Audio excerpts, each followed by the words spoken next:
گزارے کیسے زندگی، آؤ علماء سے پوچھ لیں، آئے جو مشکل پیش کوئی، آؤ علماء سے پوچھ لیں۔ الحمدللہ رب العالمین والصلاة والسلام علی سید المرسلین، اما بعد فاعوذ باللہ من الشیطان الرجیم، بسم اللہ الرحمن الرحیم۔ الصلاة والسلام علیک یا رسول اللہ وعلی آلک واصحابک یا حبیب اللہ۔ الصلاة والسلام علیک یا نبی اللہ وعلی آلک واصحابک یا نور اللہ۔ میٹھے میٹھے اسلامی بھائی اور مدنی چینل کے ناظرین، سلسلہ دارالافتاء اہل سنت میں ایک بار پھر آپ کو مرحبا کہتے ہیں۔ الحمدللہ عز و جل اس سلسلے میں ہم شریعت کے احکام سیکھتے ہیں اور آپ کی کالز کو بھی شامل سلسلہ کیا جاتا ہے۔ آج انشاءاللہ عز و جل سلسلے میں ہم بالخصوص نفلی روزوں سے متعلق سوالات کریں گے انشاءاللہ عز و جل۔ ابتداء درود پاک کی فضیلت، فرمان مصطفیٰ صلی اللہ تعالی علیہ وسلم ہے، جب جمعرات کا دن آتا ہے اللہ تعالیٰ فرشتوں کو بھیجتا ہے جن کے پاس چاندی کے کاغذ اور سونے کے قلم ہوتے ہیں، وہ لکھتے ہیں کہ کون یوم جمعرات اور شب جمعہ مجھ پر کثرت سے درود پاک پڑھتا ہے، صلو علی الحبیب صلی اللہ تعالی علی محمد صلی اللہ علیہ وسلم۔ حضور یہ ارشاد فرمائیے کہ رجب کے مبارک مہینے میں بہت سارے ہمارے اسلامی بھائی مسلمان جو ہے وہ روزے رکھتے ہیں، لیکن یقیناً ایک تعداد ایسی بھی ہوگی، بعض ایسے بھی ہوں گے کہ جن پر روزے جو ہے وہ قضا ہوں گے، جیسے رمضان کے روزے ان پہ باقی ہوں گے لیکن وہ رجب کے روزے رکھ رہے ہوں گے۔ تو اس حوالے سے شریعت کیا کہتی ہے، کیا کرنا چاہیے؟ الحمدللہ رب العالمین والصلاة والسلام علی سید الانبیاء والمرسلین، اما بعد فاعوذ باللہ من الشیطان الرجیم، بسم اللہ الرحمن الرحیم۔ یہ بات یاد رہے کہ کسی شخص پر اگر فرض روزے باقی ہیں، اب وہ نفلی روزے رکھتا جا رہا ہے، جو فرض اس کے اوپر باقی ہیں، فرض تو ایک ضروری چیز ہے، ٹھیک، جو نفلی عبادت ہے وہ ہمارے لیے وہ مشروع ہے، وہ ہمارے فائدے کے لیے ہے، ٹھیک ہے، کہ اگر ہم کریں گے تو اس سے ہمیں فائدہ پہنچے گا، اگر ہم نہیں کرتے تو اس سے کوئی نقصان نہیں پہنچے گا، ٹھیک۔ جبکہ جو فرض ہے، چاہے وہ نماز ہو چاہے وہ روزہ ہو، تو فرض اگر روزہ کسی کے ذمہ پر موجود ہے اور خدا نخواستہ اسی طرح اس کا انتقال ہو گیا تو اس کے بارے میں باز پرس ہوگی، صحیح۔ تو اس لیے ضروری ہے کہ پہلے اپنا فرض روزہ رکھے پھر نفلی روزہ رکھے، ٹھیک۔ یعنی ہم یہ بھی کہہ سکتے ہیں یہاں پر کہ جیسے رجب کے مبارک مہینے میں جس کی روزہ رکھنے کی عادت ہے یا وہ روزے رکھتا ہے، شوق رکھتا ہے، اگر وہ اس کے اندر فرض روزوں کی اپنی قضا کرے گا تو اللہ تعالیٰ کی رحمت سے امید ہے کہ اللہ تعالیٰ اسے رجب شریف کے مبارک مہینے میں جو بالکل اللہ تعالیٰ کی بارگاہ سے یہ امید کی جا سکتی ہے کہ اللہ تعالیٰ اس کو ان روزوں کا بھی ثواب عطا فرمائے گا، مگر یہ کہ اس پہ لازم یہی ہے کہ پہلے اپنے فرض روزے رکھے۔ جیسے کسی پہ قضا نمازیں ہوں تو پہلے اس پہ لازم ہے کہ اپنی قضا نمازیں پڑھے پھر نوافل کی ادائیگی کرے۔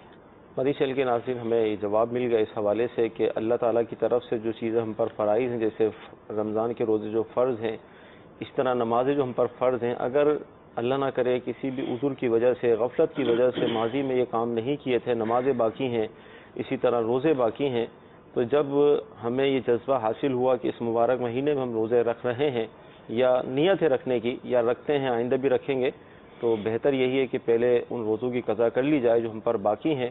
جب وہ روزے ہمارے ادا ہو جائیں اس کا حساب کتاب آپ لگا لیجئے گا، اور جب وہ روزے کمپلیٹ ہو جائیں تو اس کے بعد پھر نفلی روزوں کا سلسلہ کر لیا جائے، تو یہی ہمارے لیے بہتر ہے، اور شرعی حکم بھی یہی ہے جو ابھی آپ نے مفتی صاحب سے سنا۔ اچھا، جن ایام میں نفلی روزہ مکروہ تحریمی ہوتا ہے، اب اگر کسی نے وہ روزہ رکھ لیا اس دن تو اب کیا ہوگا؟ وہ ایام جن میں روزہ مکروہ تحریمی ہے، ایک عید الفطر کا دن، پھر ایک عید الاضحیٰ کا دن، اور پھر 3 دن اس کے بعد، یہ ٹوٹل 5 دن بنیں گے، صحیح۔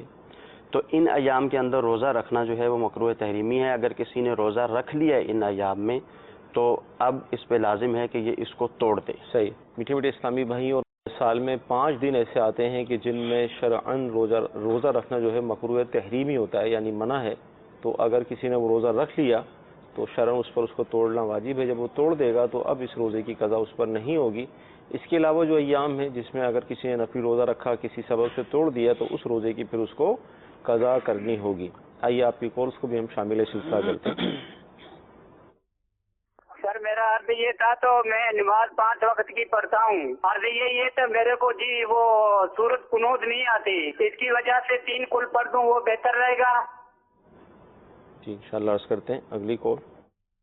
حضور صاحب ترتیب کے بارے میں یہ بھی ارشاد فرما دیجئے کہ اگر کسی کی کافی ساری نمازیں قضا باقی تھیں، اس نے قضا کر لی ہیں ساری اپنے گمان کے مطابق، تو کیا اب وہ صاحب ترتیب ہو گیا ہے کہ اس کی کوئی قضا نماز اب باقی نہیں ہے؟ جواب ارشاد فرما دیجئے. ماشاءاللہ بہت پیاری بات ہے. انشاءاللہ عرض کرتے ہیں. جی اگلی کال. رات کو میری نیت تھی روزہ رکھنی تھی اور میں نیت کر کے سو گیا، لیکن میں سحری لگا، میری صبح جب آنکھ کھلی تو ٹائم نکل چکا تھا اور میں نے نیت کر لی، تو بغیر سحری کے روزہ ہو جائے گا نیت کے روزہ؟ دعائے قنوت نہیں آتی، اس کی جگہ 3 کل پڑھ لیتے ہیں تو صحیح ہے. یہ انہوں نے سورت بھی کہا تھا اس کو، تو سورت ہے یا دعا ہے؟ ہاں یہ دعا ہی ہے. یہ مسئلہ جو ہے وہ عمومی طور پر ہمارے جو نماز پڑھنے والے حضرات بھی ہیں ان میں بھی پایا جاتا ہے. صحیح کہ دعائے قنوت آتی بھی نہیں ہے اور اس کو یاد بھی نہیں کرتے. ٹھیک. اس کو یاد کرنا چاہیے، اس کے پڑھنے کی صحیح. فضیلت بھی ہے. تو جس شخص کو دعائے قنوت نہیں آتی، اول تو یہی ہے کہ وہ اس کو یاد کرے. صحیح. اور جب تک اس کو یاد نہیں ہوتی تو کوئی بھی دعائے ماثورہ یہاں پر پڑھی جا سکتی ہے. جیسے اللہم اغفر لی یہ پڑھ سکتا ہے، اللہم ربنا آتنا فی الدنیا حسنۃ وفی الآخرۃ حسنۃ وقنا عذاب النار یہ پڑھ سکتا ہے. اور سورہ اخلاص پڑھنے کی بھی اس کو اجازت ہے. دعائے قنوت کی جگہ سورہ اخلاص بھی پڑھ سکتا ہے. صحیح. اس کی بھی دعائے اجازت. ماثورہ آپ نے ارشاد فرمایا، ماثورہ سے کیا مراد؟ جو قرآن مجید اور احادیث طیبہ میں جو دعائیں آئی ہیں ان دعاؤں کو دعائے ماثورہ کہا جاتا ہے. ان دعاؤں میں سے کوئی دعا بھی پڑھ سکتا ہے. اچھا یہاں پر جیسے آپ نے کہا سورہ اخلاص بھی وہ پڑھ سکتا ہے، تو یہ اگرچہ دعا پڑھنے کا محل تھا، یعنی یہاں دعا پڑھنی تھی، اب یہاں سورہ اخلاص پڑھے گا تو یہ قرآن کی تلاوت نہیں ہوگی؟ یہاں وہ سیدی اعلیٰ حضرت رضی اللہ تعالیٰ عنہ نے فتاوی رضویہ میں سورہ اخلاص کے متعلق بھی سوال ہوا تو آپ نے فرمایا کہ سورہ اخلاص بھی یہاں پر پڑھ سکتا ہے، اور آپ نے فرمایا کہ یہ دعا کے معنی میں بھی ہے. یعنی دعا کی نیت سے ہی پڑھے گا؟ جی یہ دعا کے معنی میں بھی ہے، یہ بھی پڑھ سکتا ہے. ٹھیک ہے. صاحب ترتیب کون ہوتا ہے ایک تو یہ، اور اگر کسی پر قضا نمازیں باقی تھیں اور اس نے ساری ادا کر لی تو کیا وہ صاحب ترتیب ہو جائے گا؟ ان کا جو سوال پوچھنے کا مقصد ہے وہ یہ ہے کہ اگر کسی شخص کے اوپر 1 مہینے کی اس نے نمازیں نہیں پڑھی یا 15 دن وہ نمازیں نہ پڑھتا رہا تو اب کافی ساری نمازیں اس کے اوپر قضا ہو گئی. ٹھیک ہے. تو اب یہ نمازیں پڑھتا گیا، کم ہو گئیں، پھر کم ہو گئیں اور زیادہ کم ہو گئیں، پھر جب اس کی 2 یا 3 نمازیں رہ گئیں. صحیح. تو اب ان کا سوال یہ ہے کہ کیا یہ شخص صاحب ترتیب کہلائے گا اور صاحب ترتیب کے جو احکام ہیں وہ اس پہ لاگو ہوں گے یا نہیں ہوں گے؟ تو ایسی صورت میں یہ شخص صاحب ترتیب نہیں کہلائے گا. صحیح. یہ اپنی تمام نمازیں جب پڑھ لے گا تو اب یہ صاحب ترتیب کہلائے گا. اب اگر اس کی وقت کی نماز چھوٹ گئی ہے تو اب یاد ہوتے ہوئے، ٹائم میں وسعت ہوتے ہوئے یہ اگلی نماز نہیں پڑھ سکتا، پہلے پچھلی نماز پڑھے گا پھر یہ اگلی نماز پڑھے گا. ٹھیک ہے. صاحب ترتیب کون ہوتا ہے یہ وضاحت اگر ہو جائے مزید؟ ویسے تو عمومی طور پر جو ہے وہ یہ دیکھا گیا ہے کہ جو صاحب ترتیب ہوتا ہے وہ یہ بھی سمجھتا ہے کہ میں صاحب فضیلت بھی ہوں. صحیح.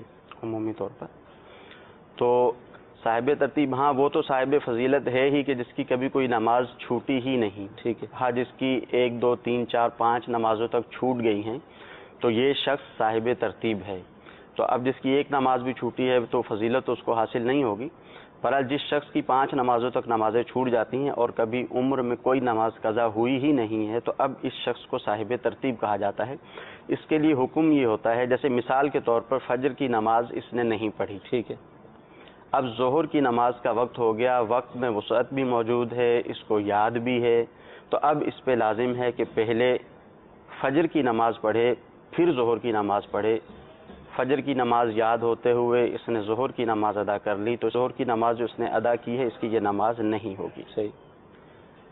یعنی اگر کوئی مثال کے طور پہ کسی کی عمر 25 سال ہے اور اس نے کچھ عرصے پہلے نماز پڑھی تھی اور اللہ کی رحمت سے امید ہے کہ آئندہ بھی ابھی بھی زندہ رہے گا، جو مطلب اس ہمارے یہاں جو عرف ہے موت کا تو عموماً وہ 55 60 سال ہی، مطلب اس حوالے سے عرض کر رہا ہوں یعنی 25 سال جس کی عمر ہے اور اس نے ماضی میں نمازیں نہیں پڑھی تھی، آج سے شروع کی، تو وہ صاحب ترتیب بن سکتا ہے اگر وہ کوشش کرے تو؟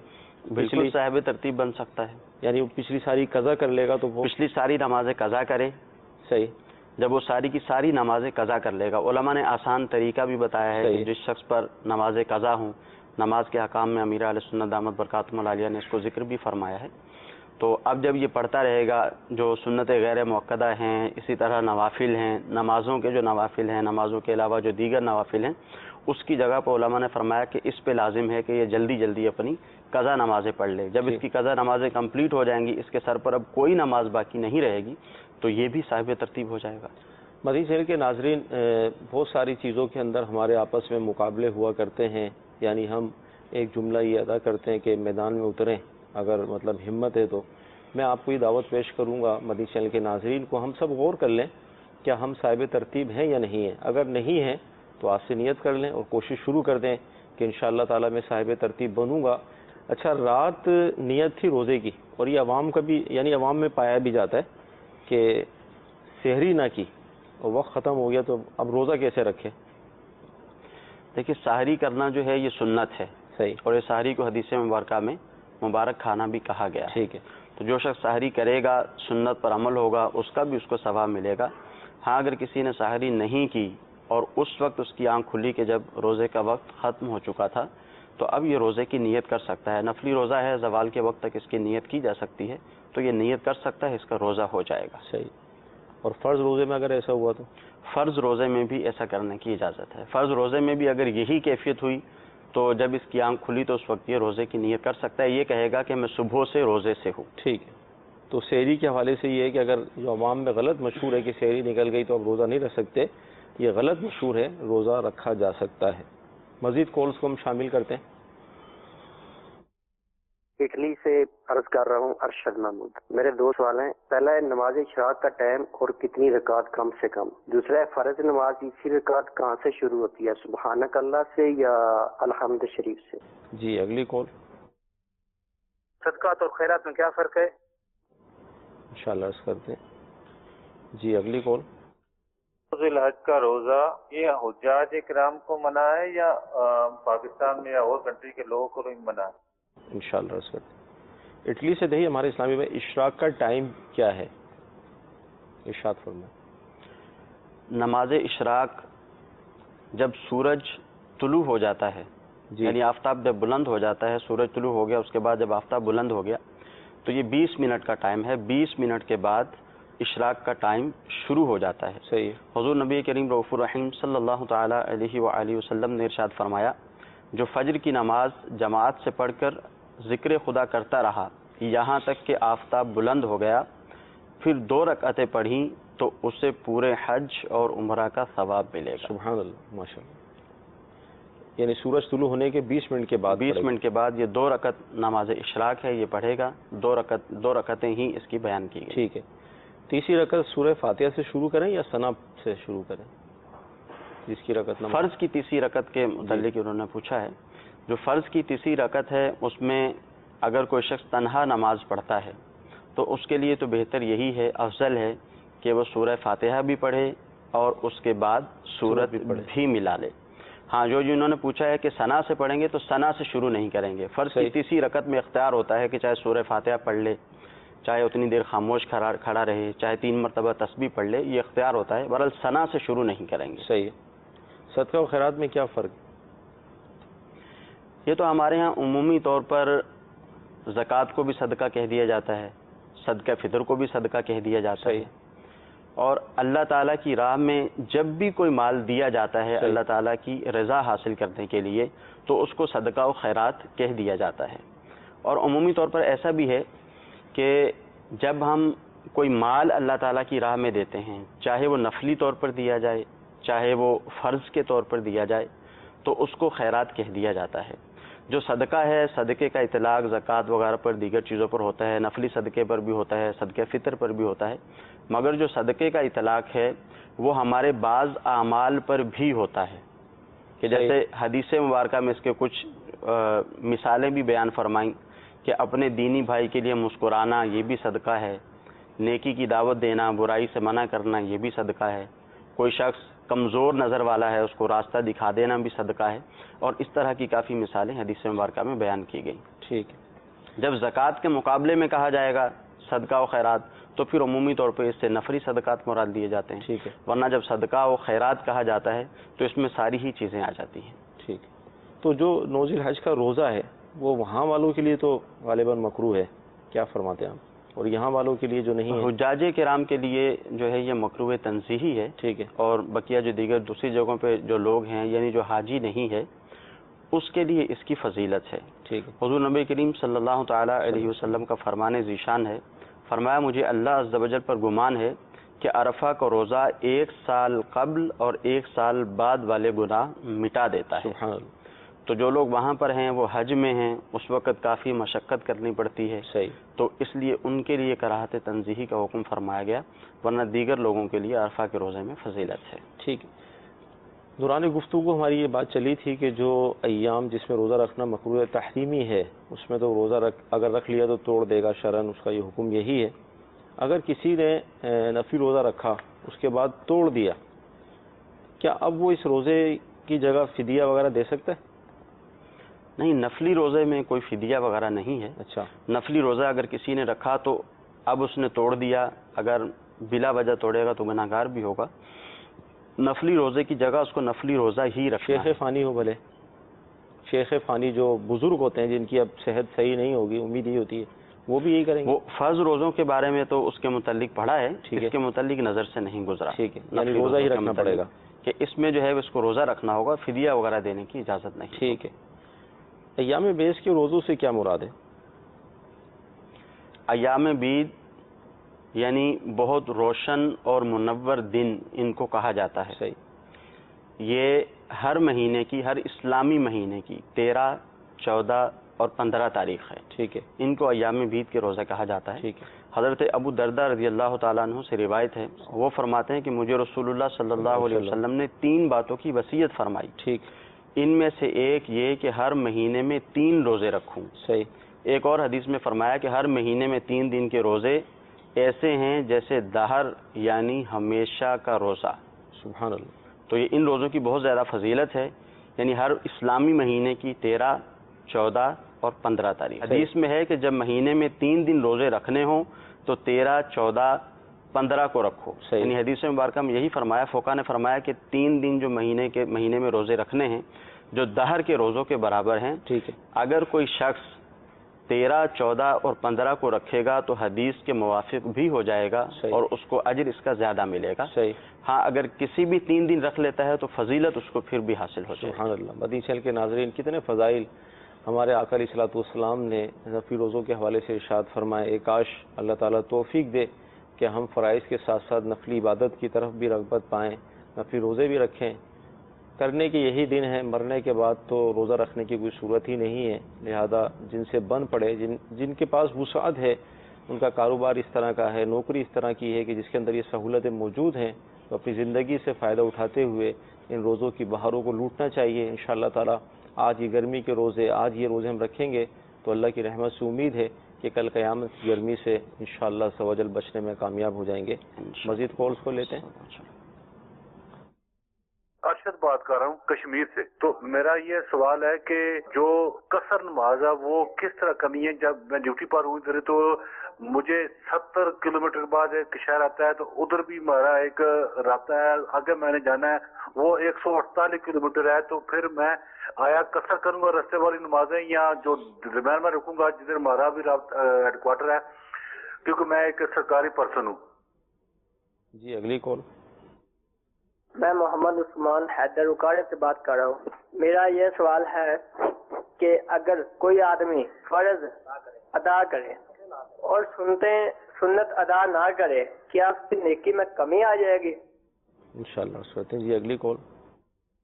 میں خالد بول رہا ہوں میاں والی سے. میرا سوال یہ ہے کہ اگر سسٹر شادی شدہ ہے، بہن شادی شدہ ہے اور وہ صاحب نصاب نہیں ہے، اس کا خاوند ہے وہ بھی کم کماتا ہے، تو کیا زکوٰۃ کی رقم یا صدقات کی رقم اپنی بہن کو دے سکتے ہیں؟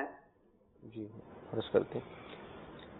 قصر نماز کے حوالے سے مدنی چینل کے ناظرین بارہا ہمارا یہ سوال ہوتا ہے، اس پر جوابات بارہا دیا جا چکا ہے، لیکن پھر بھی ظاہر ہے مختلف لوگ مختلف صورتیں بیان کرتے ہیں اپنے سفر کے حوالے سے، تو پھر جواب لیتے ہیں مفتی صاحب سے۔ جی مفتی صاحب، یہ انہوں نے کہا رکتے بھی ہیں کوارٹر ہیں، جی انہوں نے کہا کہ سرکاری دورے پر جاتے ہیں، صحیح، اور راستے میں جہاں پر یہ رکتے ہیں ان کا ہیڈ کوارٹر ہے، وہاں تک 70 کلومیٹر بنتا ہے، صحیح ہے، اور پھر آگے 148 کلومیٹر ہے۔ ٹھیک، اب اس کی تو خیر انہوں نے وضاحت نہیں کی صحیح کہ آگے جو 148 کلومیٹر ہے وہ یہ 70 کلو ساتھ ملا کر ہے 70 کلومیٹر، یا وہ الگ سے 148 کلومیٹر ہے۔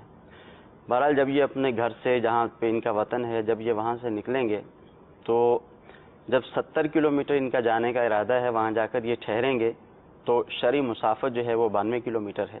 صحیح ہے، تو جب تک یہاں یہ پہنچیں گے تو یہاں راستے میں بھی اور وہاں پہنچ کر بھی یہ اپنی پوری نماز ہی پڑھیں گے، کیونکہ یہ مسافر نہیں ہیں۔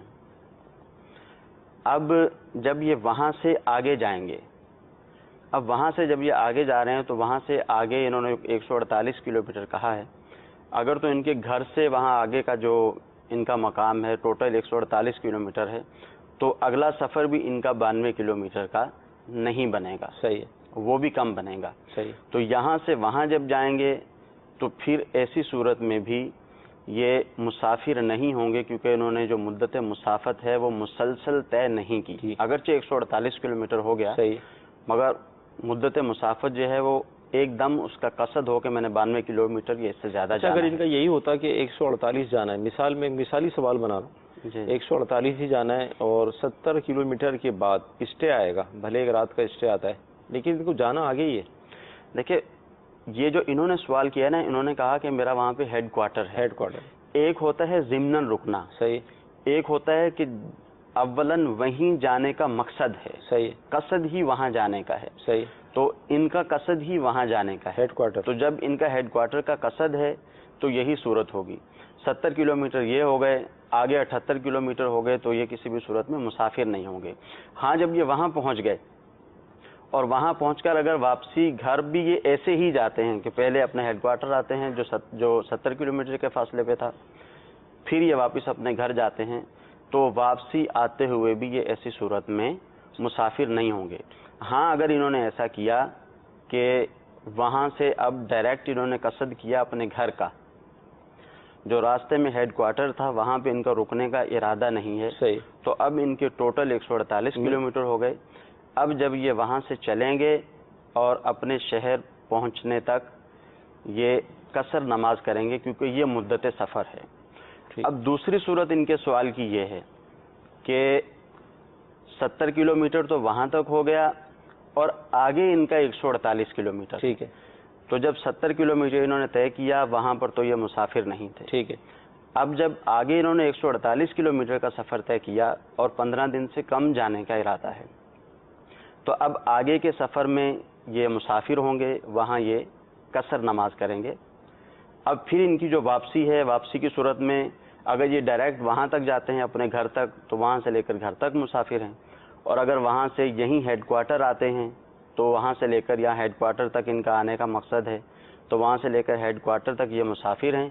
اب یہاں سے جب یہ گھر جائیں گے تو یہ پھر 70 کلومیٹر بچے گا، یہاں سے جب گھر پہنچیں گے تو پھر ایسی صورت میں یہ مسافر نہیں رہیں گے۔ مفتی صاحب نے بڑا مفصل جواب اس حوالے سے ارشاد فرما دیا۔ مزید معلومات کے لیے مسافر کی نماز یہ رسالہ موجود ہے، اہل سنت کا، اسے حاصل کریں، اس کا مطالعہ کریں، انشاءاللہ مزید معلومات آپ کو وہاں سے مل جائے گی۔ کوئی فرضی ادا کرے اور سنت ادا نہ کرے، عادت بنا لے، تو اس کے ثواب میں کچھ کمی آئے گی؟ ظاہر ہے کوئی شخص نفل نہیں پڑھتا یا سنت غیر مؤکدہ بھی نہیں پڑھتا، صحیح، تو جو نفل کا اس کو ثواب ملنا تھا، جو سنت غیر مؤکدہ کا اس کو ثواب ملنا تھا، اس سے تو یہ محروم ہو ہی گیا، ٹھیک ہے۔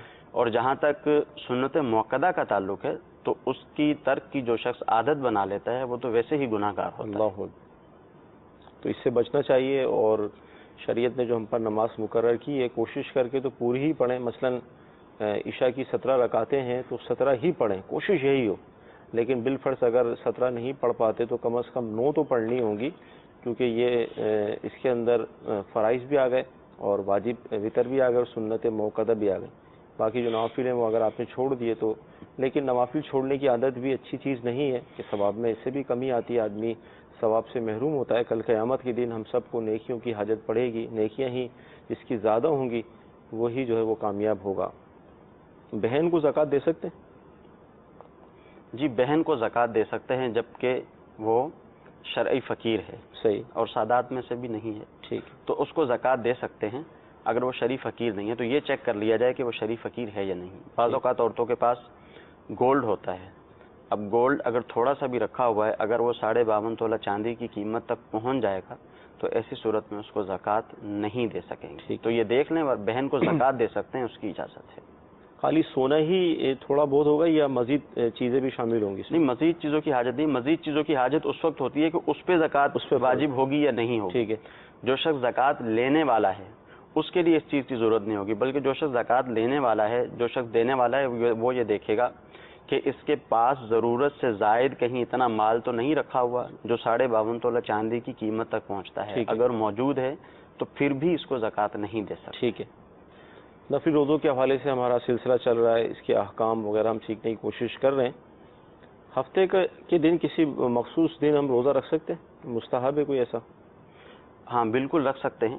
پیر اور جمعرات کے روزے، ٹھیک ہے، یہ پسندیدہ روزوں میں سے ہیں۔